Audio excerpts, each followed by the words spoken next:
18장. 여호와께서 마므레의 상수리 나무들이 있는 곳에서 아브라함에게 나타나시니라. 날이 뜨거울 때에 그가 장막문에 앉아있다가 눈을 들어 본즉 사람 셋이 맞은편에 서 있는지라. 그가 그들을 보자 곧 장막문에서 달려나가 영접하며 몸을 땅에 굽혀 이르되 내 주여, 내가 주께 은혜를 입었사오면 원하건대 종을 떠나 지나가지 마시옵고 물을 조금 가져오게 하사 당신들의 발을 씻으시고 나무 아래에서 쉬소서. 내가 떡을 조금 가져오리니 당신들의 마음을 상쾌하게 하신 후에 지나가소서. 당신들이 종에게 오셨음이니이다. 그들이 이르되 내 말대로 그리하라. 아브라함이 급히 장막으로 가서 사라에게 이르되 속히 고운 가루 세 스아를 가져다가 반죽하여 떡을 만들라 하고, 아브라함이 또 가축대 있는 곳으로 달려가서 기름지고 좋은 송아지를 잡아 하인에게 주니 그가 급히 요리한지라. 아브라함이 엉긴 젖과 우유와 하인이 요리한 송아지를 가져다가 그들 앞에 차려놓고 나무 아래에 모셔 섬에 그들이 먹으니라. 그들이 아브라함에게 이르되 내 아내 사라가 어디 있느냐 대답하되 장막에 있나이다. 그가 이르시되 내년 이맘때 내가 반드시 내게로 돌아오리니 내 아내 사라에게 아들이 있으리라 하시니 사라가 그 뒤 장막문에서 들었더라. 아브라함과 사라는 나이가 많아 늙었고 사라에게는 여성의 생리가 끊어졌는지라. 사라가 속으로 웃고 이르되 내가 노쇠하였고 내 주인도 늙었으니 내게 무슨 즐거움이 있으리요. 여호와께서 아브라함에게 이르시되 사라가 왜 웃으며 이르기를 내가 늙었거늘 어떻게 아들을 낳으리요 하느냐. 여호와께서 능하지 못한 일이 있겠느냐. 기한이 이를 때에 내가 내게로 돌아오리니 사라에게 아들이 있으리라. 사라가 두려워서 부인하여 이르되 내가 웃지 아니하였나이다. 이르시되 아니라 내가 웃었느니라. 그 사람들이 거기서 일어나서 소돔으로 향하고 아브라함은 그들을 전송하러 함께 나가니라. 여호와께서 이르시되 내가 하려는 것을 아브라함에게 숨기겠느냐. 아브라함은 강대한 나라가 되고 천하 만민은 그로 말미암아 복을 받게 될 것이 아니냐. 내가 그로 그 자식과 권속에게 명하여 여호와의 도를 지켜 공의와 정의를 행하게 하려고 그를 택하였나니 이는 나 여호와가 아브라함에게 대하여 말한 일을 이루려 함이니라.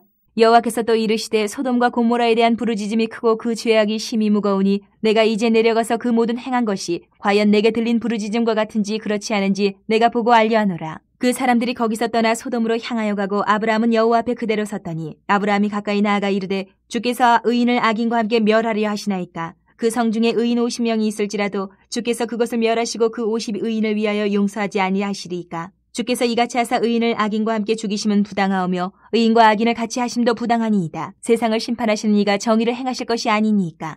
여호와께서 이르시되 내가 만일 소돔 성읍 가운데에서 의인 50명을 찾으면 그들을 위하여 온 지역을 용서하리라.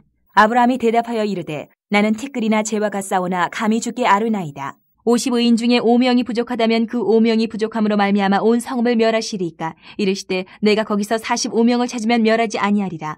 아브라함이 또 아뢰어 이르되 거기서 40명을 찾으시면 어찌하려 하시나이까. 이르시되 40명으로 말미암아 멸하지 아니하리라. 아브라함이 이르되 내 주여 노하지 마시옵고 말씀하게 하옵소서. 거기서 30명을 찾으시면 어찌하려 하시나이까. 이르시되 내가 거기서 30명을 찾으면 그리하지 아니하리라. 아브라함이 또 이르되 내가 감히 내 주께 아뢰나이다. 거기서 20명을 찾으시면 어찌하리 하시나이까. 이르시되 내가 20명으로 말미암아 그리하지 아니하리라. 아브라함이 또 이르되 주는 노하지 마옵소서. 내가 이번만 더 아뢰리이다. 거기서 10명을 찾으시면 어찌하리 하시나이까. 이르시되 내가 10명으로 말미암아 멸하지 아니하리라. 여호와께서 아브라함과 말씀을 마치시고 가시니 아브라함도 자기 곳으로 돌아갔더라. 19장. 저녁 때에 그 두 천사가 소돔에 이르니 마침 롯이 소돔 성문에 앉아있다가 그들을 보고 일어나 영접하고 땅에 엎드려 절하며 이르되 내 주여 돌이켜 종의 집으로 들어와 발을 씻고 주무시고 일찍 일어나 갈 길을 가소서. 그들이 이르되 아니라 우리가 거리에서 밤을 새우리라. 롯이 간청하며 그제서야 돌이켜 그 집으로 들어오는지라. 롯이 그들을 위하여 식탁을 베풀고 무교병을 구우니 그들이 먹으니라. 그들이 눕기 전에 그 성사람 곧 소돔 백성들이 노소를 막론하고 원근에서 다 모여 그 집을 에워싸고 롯을 부르고 그에게 이르되 오늘 밤에 내게 온 사람들이 어디 있느냐. 이끌어내라. 우리가 그들을 상관하리라. 롯이 문 밖에 무리에게로 나가서 뒤로 문을 닫고 이르되 청하노니 내 형제들아 이런 악을 행하지 말라. 내게 남자를 가까이 하지 아니한 두 딸이 있노라. 청하건대 내가 그들을 너희에게로 이끌어내리니 너희 눈에 좋을 대로 그들에게 행하고 이 사람들은 내 집에 들어왔은즉 이 사람들에게는 아무 일도 저지르지 말라. 그들이 이르되 너는 물러나라. 또 이르되 이자가 들어와서 거류하면서 우리의 법관이 되려 하는도다. 이제 우리가 그들보다 너를 더 헤아리라 하고 롯을 밀치며 가까이 가서 그 문을 부수려고 하는지라. 그 사람들이 손을 내밀어 롯을 집으로 끌어들이고 문을 닫고 문 밖에 무리를 대소를 막론하고 그 눈을 어둡게 하니 그들이 문을 찾느라고 헤매었더라. 그 사람들이 롯에게 이르되 이외에 내게 속한 자가 또 있느냐. 내 사위나 자녀나 성중에 내게 속한 자들을 다 성 밖으로 이끌어내라. 그들에 대한 부르짖음이 여호와 앞에 크므로 여호와께서 이곳을 멸하시려고 우리를 보내셨나니 우리가 멸하리라. 롯이 나가서 그 딸들과 결혼할 사위들에게 말하여 이르기를 여호와께서 이 성을 멸하실 터이니 너희는 일어나 이곳에서 떠나라 하되 그의 사위들은 농담으로 여겼더라. 동틀 때에 천사가 롯을 재촉하여 이르되 일어나 여기 있는 내 아내와 두 딸을 이끌어내라. 이 성의 죄악 중에 함께 멸망할까 하노라. 그러나 롯이 지체하며 그 사람들이 롯의 손과 그 아내의 손과 두 딸의 손을 잡아 인도하여 성 밖에 두니 여호와께서 그에게 자비를 더하심이었더라. 그 사람들이 그들을 밖으로 이끌어낸 후에 이르되 도망하여 생명을 보존하라. 돌아보거나 들에 머물지 말고 산으로 도망하여 멸망함을 면하라. 롯이 그들에게 이르되 내 주여 그리마옵소서. 주의 종이 주께 은혜를 입었고 주께서 큰 인자를 내게 베푸사 내 생명을 구원하시오나 내가 도망하여 산에까지 갈 수 없나이다. 두렵건대 재앙을 만나 죽을까 하나이다. 보소서 저 성읍은 도망하기에 가깝고 작기도 하오니 나를 그곳으로 도망하게 하소서. 이는 작은 성읍이 아니니까 내 생명이 보존되리이다. 그가 그에게 이르되 내가 이 일에도 내 소원을 들었은즉 내가 말하는 그 성읍을 멸하지 아니하리니 그리로 속히 도망하라. 내가 거기 이르기까지는 내가 아무 일도 행할 수 없노라 하였더라. 그러므로 그 성읍 이름을 소알이라 불렀더라. 롯이 소알에 들어갈 때에 해가 돋았더라. 여호와께서 하늘 곧 여호와께로부터 유황과 불을 소돔과 고모라에 비같이 내리사 그 성들과 온들과 성에 거주하는 모든 백성과 땅에 난 것을 다 엎어 멸하셨더라. 롯의 아내는 뒤를 돌아보았으므로 소금 기둥이 되었더라. 아브라함이 그 아침에 일찍이 일어나 여호와 앞에 서 있던 곳에 이르러 소돔과 고모라와 그 온 지역을 향하여 눈을 들어 연기가 옹기 가마에 연기같이 치솟음을 보았더라. 하나님이 그 지역의 성을 멸하실 때 곧 롯이 거주하는 성을 엎으실 때에 하나님이 아브라함을 생각하사 롯을 그 엎으시는 중에서 내보내셨더라. 롯이 소알에 거주하기를 두려워하여 두 딸과 함께 소알에서 나와 산에 올라가 거주하되 그 두 딸과 함께 굴에 거주하였더니 큰 딸이 작은 딸에게 이르되 우리 아버지는 늙으셨고 온 세상의 도리를 따라 우리의 배필될 사람이 이 땅에는 없으니 우리가 우리 아버지에게 술을 마시게 하고 동침하여 우리 아버지로 말미암아 후손을 이어가자 하고 그 밤에 그들이 아버지에게 술을 마시게 하고 큰 딸이 들어가서 그 아버지와 동침하니라. 그러나 그 아버지는 그 딸이 눕고 일어나는 것을 깨닫지 못하였더라. 이튿날 큰 딸이 작은 딸에게 이르되 어젯밤에는 내가 우리 아버지와 동침하였으니 오늘 밤에도 우리가 아버지에게 술을 마시게 하고 내가 들어가 동침하고 우리가 아버지로 말미암아 후손을 이어가자 하고 그 밤에도 그들이 아버지에게 술을 마시게 하고 작은 딸이 일어나 아버지와 동침하니라. 그러나 아버지는 그 딸이 눕고 일어나는 것을 깨닫지 못하였더라. 롯의 두 딸이 아버지로 말미암아 임신하고 큰 딸은 아들을 낳아 이름을 모압이라 하였으니 오늘날 모압의 조상이요 작은 딸도 아들을 낳아 이름을 베남이라 하였으니 오늘날 암몬 자손의 조상이었더라. 20장. 아브라함이 거기서 네게부 땅으로 옮겨가 가데스와 술 사이 그랄에 거류하며 그의 아내 사라를 자기 누이라 하였으므로 그랄 아비멜렉이 사람을 보내어 사라를 데려갔더니 그 밤에 하나님이 아비멜렉에게 현몽하시고 그에게 이르시되 내가 데려간 이 여인으로 말미암아 내가 죽으리니 그는 남편이 있는 여자임이라. 아비멜렉이 그 여인을 가까이 하지 아니하였으므로 그가 대답하되 주여 주께서 의로운 백성도 멸하시나이까. 그가 나에게 이는 내 누이라고 하지 아니하였나이까. 그 여인도 그는 내 오라비라 하였사오니 나는 온전한 마음과 깨끗한 손으로 이렇게 하였나이다. 하나님이 꿈에 또 그에게 이르시되 내가 온전한 마음으로 이렇게 한 줄을 나도 알았으므로 너를 막아 내게 범죄하지 아니하게 하였나니 여인에게 가까이 하지 못하게 함이 이 때문이니라. 이제 그 사람의 아내를 돌려보내라. 그는 선지자라. 그가 너를 위하여 기도하리니 내가 살려니와 내가 돌려보내지 아니하면 너와 내게 속한 자가 다 반드시 죽을 줄 알지니라. 아비멜렉이 그날 아침에 일찍 일어나 모든 종들을 불러 그 모든 일을 말하여 들려주니 그들이 심히 두려워하였더라. 아비멜렉이 아브라함을 불러서 그에게 이르되 내가 어찌하여 우리에게 이렇게 하느냐. 내가 무슨 죄를 내게 범하였기에 내가 나와 내 나라가 큰 죄에 빠질 뻔하게 하였느냐. 내가 합당하지 아니한 일을 내게 행하였도다 하고 아비멜렉이 또 아브라함에게 이르되 내가 무슨 뜻으로 이렇게 하였느냐. 아브라함이 이르되 이곳에서는 하나님을 두려워함이 없으니 내 아내로 말미암아 사람들이 나를 죽일까 생각하였으며 또 그는 정말로 나의 이복 누이로서 내 아내가 되었음이니라. 하나님이 나를 내 아버지의 집을 떠나 두루 다니게 하실 때에 내가 아내에게 말하기를 이후로 우리의 가는 곳마다 그대는 나를 그대의 오라비라 하라. 이것이 그대가 내게 베풀 은혜라 하였었노라. 아비멜렉이 양과 소와 종들을 이끌어 아브라함에게 주고 그의 아내 사라도 그에게 돌려보내고 아브라함에게 이르되 내 땅이 내 앞에 있으니 내가 보기에 좋은 데로 거주하라고 사라에게 이르되 내가 은 1000개를 내 오라비에게 주어서 그것으로 너와 함께한 여러 사람 앞에서 내 수치를 가리게 하였노니 내 일이 다 해결되었느니라. 아브라함이 하나님께 기도하매 하나님이 아비멜렉과 그의 아내와 여종을 치료하사 출산하게 하셨으니 여호와께서 이왕에 아브라함의 아내 사라의 일로 아비멜렉의 집의 모든 태를 닫으셨음이더라. 21장. 여호와께서 말씀하신 대로 사라를 돌보셨고 여호와께서 말씀하신 대로 사라에게 행하셨으므로 사라가 임신하고 하나님이 말씀하신 시기가 되어 노년에 아브라함에게 아들을 낳으니 아브라함이 그에게 태어난 아들 곧 사라가 자기에게 낳은 아들을 이름하여 이삭이라 하였고 그 아들 이삭이 난 지 8일 만에 그가 하나님이 명령하신 대로 할 일을 행하였더라. 아브라함이 그의 아들 이삭이 그에게 태어날 때에 100세라. 사라가 이르되 하나님이 나를 웃게 하시니 듣는 자가 다 나와 함께 웃으리로다. 또 이르되 사라가 자식들을 젖먹이겠다고 누가 아브라함에게 말하였으리오마는 아브라함이 노경에 내가 아들을 낳았도다 하니라. 아이가 자라매 젖을 때고 이삭이 젖을 때는 날에 아브라함이 큰 잔치를 베풀었더라.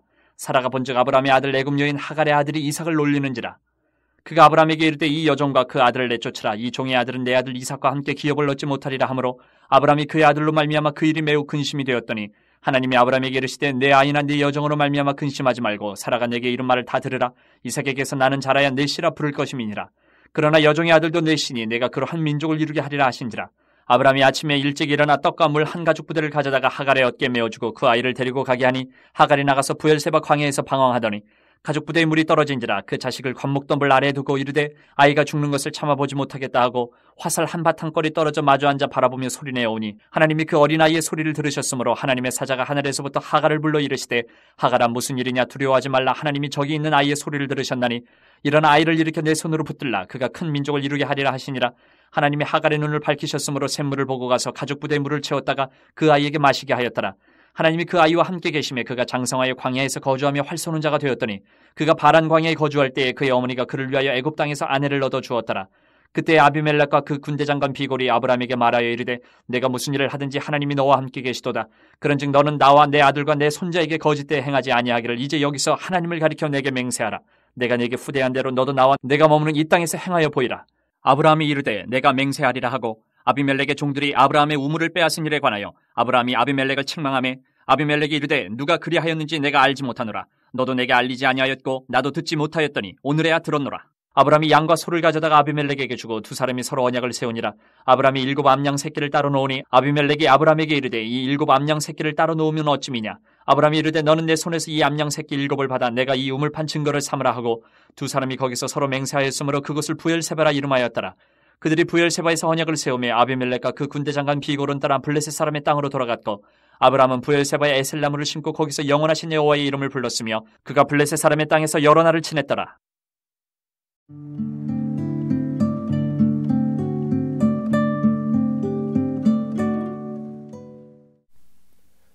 오늘은 창세기 18장에서 21장까지의 내용을 살펴보려고 합니다. 먼저 본문 18장과 19장을 비교하면서 읽어보면 본문을 좀 더 명확하게 이해할 수 있을 것 같습니다. 18장은 아브라함이 등장하는 이야기이고 19장은 소돔이라는 유명한 도시에 살고 있던 그의 조카 롯이 등장하는 이야기입니다. 이 두 이야기의 각 주인공들과 관련된 인물들은 비슷한 내용과 전개를 갖고 있는 사건들을 경험합니다. 여기에서 이 두 이야기의 결정적인 차이는 각 이야기의 등장인물들이 보이는 똑같은 사건에 대한 상반된 반응입니다. 아브라함과 롯은 동일하게 자기들에게 찾아온 하나님의 천사들을 보고 그들을 극진하게 대접합니다. 하지만 여기에 여러 차이들이 있습니다. 아브라함에게는 3명의 천사들이 찾아옵니다. 그리고 그중 하나는 하나님 자신이셨습니다. 구체적으로 설명하기 어려운 게 사실이지만 당시 하나님은 사람의 모습을 하고 아브라함을 찾아오신 것 같습니다. 본문 18장 22절에서 나중에 천사들이 소돔을 심판하러 갈 때 아브라함은 여호와 앞에 그대로 서 있었다고 기록합니다. 그리고 그는 계속해서 소돔에 살고 있는 의인들을 위한 간청을 여호와께 드립니다. 그리고 19장을 보면 소돔을 심판하기 위해 간 천사는 단 2명입니다. 하나님은 당시 아브라함과 같이 있었기 때문에 나머지 2명의 천사만 소돔으로 간 것으로 추측해 볼 수 있습니다. 본문은 찾아온 손님의 무게감이 아브라함 쪽에 더 있었음을 보여주는 것 같아요. 또 손님을 대하는 모습에서도 아브라함 쪽이 좀 더 성의가 있어 보입니다. 아브라함의 손님 대접은 곱게 갈아낸 곡식 3스와 지금으로 치면 약 16kg의 양으로 추정되는 양의 가루로 만든 떡, 그리고 기름지고 좋은 송아지, 엉긴 젖과 우유로 상세하게 설명되고 있는데요. 이것은 그가 얼마나 하나님을 경외하고 있는지를 보여주는 대목입니다. 반면에 롯의 대접은 식탁을 베풀고 무교병을 구웠다라는 말로 간단하게 설명됩니다. 물론 이 대목을 롯이 아브라함에 비해 한없이 작은 신앙을 가졌다는 증거로만 볼 수는 없을 것 같아요. 하나님께서 아브라함을 찾아오셨을 때는 날이 뜨거울 때, 즉 대낮이었고요. 롯의 경우는 저녁이었습니다. 이것을 봤을 때 우리는 롯은 상대적으로 손님을 대접하기 위해 준비할 수 있는 여건을 충분히 갖지 못했다는 것을 염두에 두어야 합니다. 곡식 가루로 반죽을 만들고 거기에 이스트를 넣고 발효할 시간이 없는 저녁이었기 때문에 그는 급하게 이스트로 발효되지 않은 빵인 무교병을 구워야 했던 것으로 볼 수도 있는 것입니다. 그렇기 때문에 단순히 아브라함과 롯을 참 신앙인과 그렇지 않는 사람 혹은 선인과 악인으로 대조하는 것은 무리수가 있다고 생각이 돼요. 따라서 우리가 좀 더 집중적으로 보아야 할 두 가지 이야기의 차이점은 각 사건의 주체가 되시는 하나님의 태도라고 생각됩니다. 18장에서 하나님과 그의 천사들은 이미 아브라함과 함께 지내며 음식을 먹을 생각을 갖고 있었던 것처럼 보입니다. 아브라함은 하나님께 나무 아래에서 쉬면서 자신에게 음식을 준비할 시간을 달라고 부탁을 하는데요. 하나님은 이것을 허락하시고 그를 기다려 주십니다. 하지만 19장에서 롯이 자기 집에 머물라는 부탁을 했을 때 하나님의 천사들은 거리에서 밤을 새우리라 라고 말하며 처음에는 그것을 거절합니다. 이것을 봤을 때 하나님께서 롯을 찾아온 이유는 단순히 그와 함께 머물면서 음식을 먹는 것이 아니었음을 추측할 수 있습니다. 정리해서 말하자면 하나님은 아브라함에게 복을 주시기 위해 오셨던 것이고 소돔에는 저주를 내리기 위해 찾아오신 것입니다. 단순하게 이야기해서 축복을 가져온 손님과의 식사는 의미가 있지만 저주를 가져온 손님과의 식사의 자리는 어울리지 않는 것이었죠. 그럼 아브라함이 받은 축복과 소돔이 받은 저주의 차이는 무엇일까요? 그것은 같은 하나님에 대한 상반된 반응에서 나옵니다. 18장 19절을 보면 하나님께서는 아브라함에 대하여 이런 말씀을 하십니다. 내가 그로 그 자식과 권속에게 명하여 여호와의 도를 지켜 의와 공도를 행하게 하려고 그를 택하였나니. 특별히 저는 여기에서 공도라는 말을 주의 깊게 살펴볼 것을 제안드리고 싶습니다. 이 공도라고 번역된 히브리어는 미시파트라는 명사입니다. 히브리어로 미시파트라는 명사가 있어요. 이게 바로 공도로 번역된 것입니다. 그리고 이 미시파트라는 명사에 히브리어 동사가 있는데요. 이거는 샤파트라고 합니다. 그런데 이 샤파트라는 동사가 본문 19장 9절에서 쓰이고 있습니다. 다음의 말은 하나님의 천사들에 대한 소돔 사람들의 말입니다. 이자가 들어와서 거류하면서 우리의 법관이 되려 하는도다. 여기에서 법관이 되려 한다로 번역된 단어가 바로 미시파트의 동사형 단어인 샤파트입니다. 이것을 봤을 때 하나님께서 아브라함과 함께 있든 또 소돔 사람과 함께 있든지 그 모든 것은 하나님께서 그들 모두를 재판관으로서 판단하시는 데 있다는 것입니다. 하나님은 모든 사람들의 마음과 행실을 판단하시는 왕으로서 그의 판단에 따라 의를 행하는 자에게 복을 내리십니다. 그리고 하나님의 판단의 의로움을 인정하지 않고 그 판단 자체를 거부하는 모든 사람들에게 저주의 심판을 내리십니다. 그렇기 때문에 본문 18장과 19장의 말씀은 하나님의 판단을 따르는 자들이 받는 축복과 그것을 거부하는 자들이 받는 저주를 보여주는 것이라고 할 수 있습니다. 또 흥미로운 것은 하나님이 축복을 언급하시는 것에 대한 반응도 웃음이고 또 하나님이 저주를 언급하시는 것에 대한 반응도 웃음으로 나오고 있다는 것입니다. 하나님께서 아브라함의 아내인 사라에게 아들이 있을 것이라는 축복을 말씀하셨을 때 그것을 들은 사라의 반응은 웃음이었습니다. 또 롯이 그의 사위들에게 하나님의 저주에 대한 경고를 하였을 때 그것을 들은 그 사위들의 반응도 웃음이었습니다. 우리가 읽은 한글 성경은 그것을 농담으로 여겼더라라고 번역하고 있는데 히브리어로는 웃음을 뜻하는 차크라는 단어가 사라의 반응과 롯의 사위들의 반응을 표현하는 말로 동일하게 사용되고 있습니다.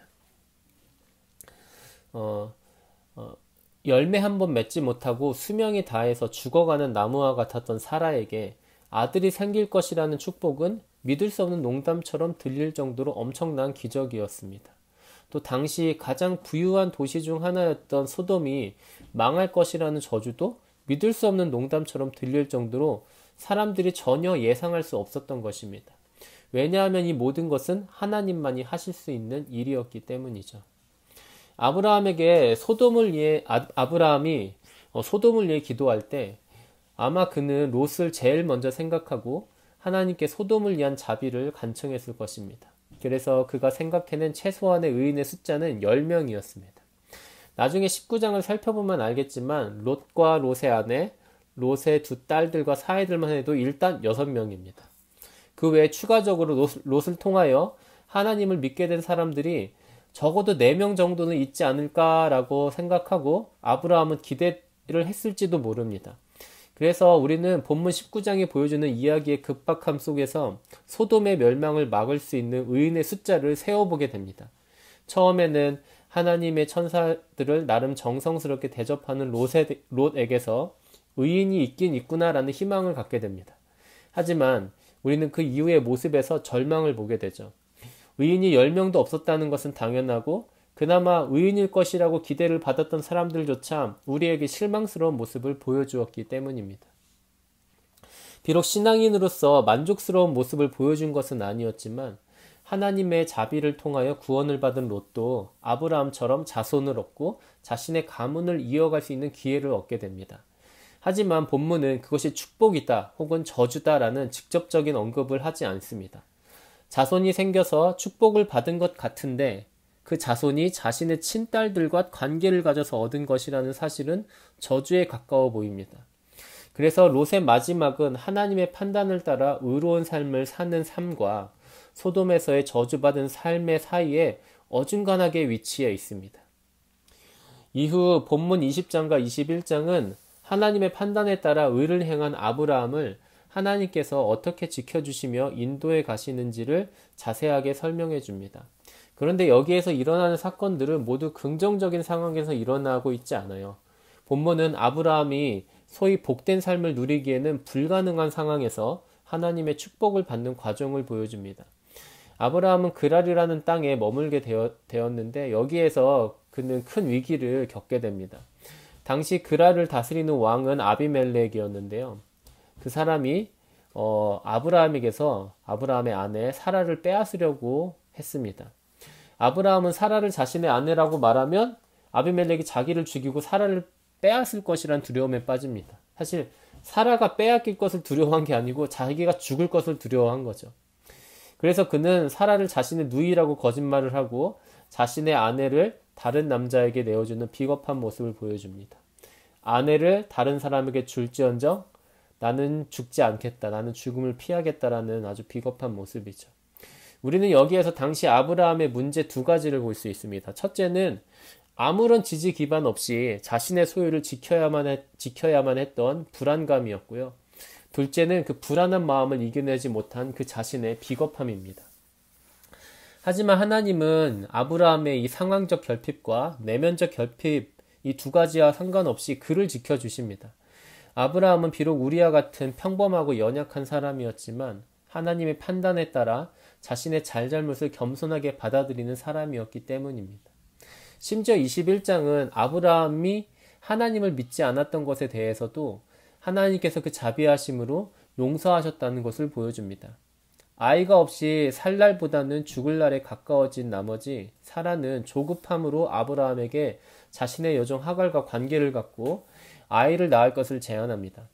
그렇게 하갈이 낳은 아들이 이스마엘입니다. 이 이스마엘이 태어난 이후에 하나님은 사라에게 자식이 있을 것이고 그에게 복을 주겠다고 말씀하셨습니다. 그런데 그것에 대한 아브라함의 반응은 이스마엘이나 하나님 앞에 살기를 원하나이다 였습니다. 그의 이러한 반응은 21장의 사건의 원인이라고 생각이 됩니다. 21장에서 이스마엘은 아직 어린 아기인 이삭을 놀리기 시작합니다. 더 이상 자세한 이야기는 나오지 않지만 이삭의 출생과 그가 받을 복을 우습게 생각했던 아브라함의 불신앙이 이스마엘에게도 동일하게 나타난 것이라고 볼 수 있을 것 같습니다.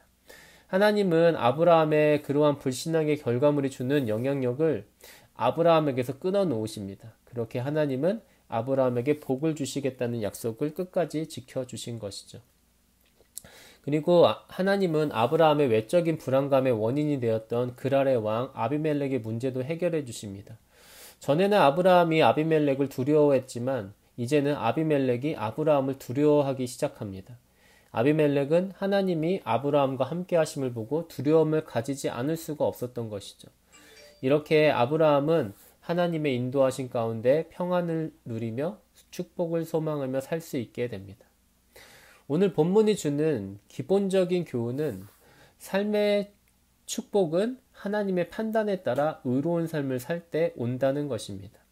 하나님이 아니고서는 우리가 참된 복을 얻을 수 없음에도 불구하고 우리는 왜 하나님 외에 다른 것을 하나님의 기준이 아니라 다른 것을 기준으로 우리의 삶의 결정과 선택을 판단하는 것일까요? 단순히 하나님을 싫어하거나 그분과 멀리 있으려는 죄성을 지적할 수 있겠습니다. 하지만 우리의 그러한 죄성만큼 강력한 것은 하나님이 아닌 다른 것에서도 복을 찾을 수 있다는 착각이 주는 유혹입니다. 보통 우리는 건강하면 건강을 걱정하지 않고 돈이 있으면 돈 걱정을 하지 않습니다. 그리고 그렇게 건강하고 돈도 많으면 일상의 대부분의 염려가 사라지니까 하나님이 딱히 필요하지 않다고 생각합니다. 보통은 우리가 의지를 가지고 하나님이 필요 없다고 주장하는 것은 아니죠. 우리도 모르게 그런 생각이 우리 마음속 어딘가에 자리를 잡고 있게 되는 것입니다. 건강을 위해 좋은 음식을 찾아 먹고 운동을 하고 약을 먹고 의사를 만나고 부모로부터 튼튼한 유전자를 받았기 때문에 건강한 것이고, 돈을 벌기 위해 힘든 일을 참아가며 직장을 잘 다니고 또 부유한 부모로부터 부족함 없는 지원을 받았기 때문에 돈을 많이 가졌다고 생각할 수 있습니다. 하지만 하나님을 잘 믿고 그분의 판단에 따라 나의 잘잘못을 판단하는 것이 곧바로 건강과 돈으로 연결되지는 않아요. 바로 이런 것 때문에 우리는 하나님보다 다른 것이 중요할 수 있다는 생각에 쉽게 빠지고, 그것이 가져다주는 좋은 결과에 취해서 하나님을 의지하는 것을 중요하게 여기지 않을 수 있습니다. 하지만 이미 말씀드렸지만 그러한 생각은 세상의 유혹에 빠진 우리의 착각입니다. 사람의 마음은 협박이나 돈으로 사서 조종할 수 없습니다. 돈이 어느 정도 있으면 사람이 더 많은 욕심을 부리지 않지 않을까라고 막연히 생각할 수 있지만, 실제로 돈이 많은 사람들 중에 더 많이 갖겠다는 욕심을 버리지 못한 사람들이 많습니다. 어떤 죄에 대해서 벌금을 많이 물리고 아니면은 감옥살이를 더 많이 하게 하고 또 아니면 사형까지 시키는 이러한 법이 있다 할지라도 사람들은 계속해서 죄를 짓습니다. 협박이나 두려움으로도 바꿀 수 없는 게 사람의 마음 상태입니다. 또 모든 사람은 건강이나 재력의 여부에 상관없이 죽을 운명에 처해 있습니다. 그런데도 많은 사람들은 아직 살아있는 동안은 죽음이 자기에게만큼은 가까이 있지 않다고 생각합니다. 오늘 본문에 나왔던 소돔이라는 도시는 학자들에 의해 지금의 사해가 있는 곳에 있었을 것이라고 추정됩니다. 다 아시겠지만 사해는 물 안에 소금이 너무 많아서 어떤 생물도 살 수 없기 때문에 죽음의 바다, 즉 한자로 사해라는 이름을 갖게 된 것인데요. 이 사해 주변에 있는 산과 땅은 모두 또 소금으로 된 돌들로 덮여 있습니다.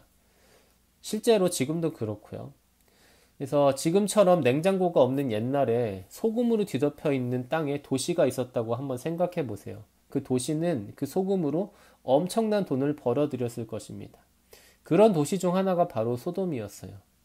절대로 망할 것 같지 않았던 도시 소돔은 그 돈의 유혹이 주는 착각에 빠져 하나님의 판단에 따라 의로운 삶을 사는 것의 중요성을 아예 잊어버린 것입니다. 사람의 더러운 마음과 죽음의 문제는 하나님 앞에서만 해결이 가능하다는 사실을 간절하고 겸손하게 받아들이는 사람에게 복이 있습니다. 우리들이 이 사실을 모두 잊지 않기를 바라겠습니다.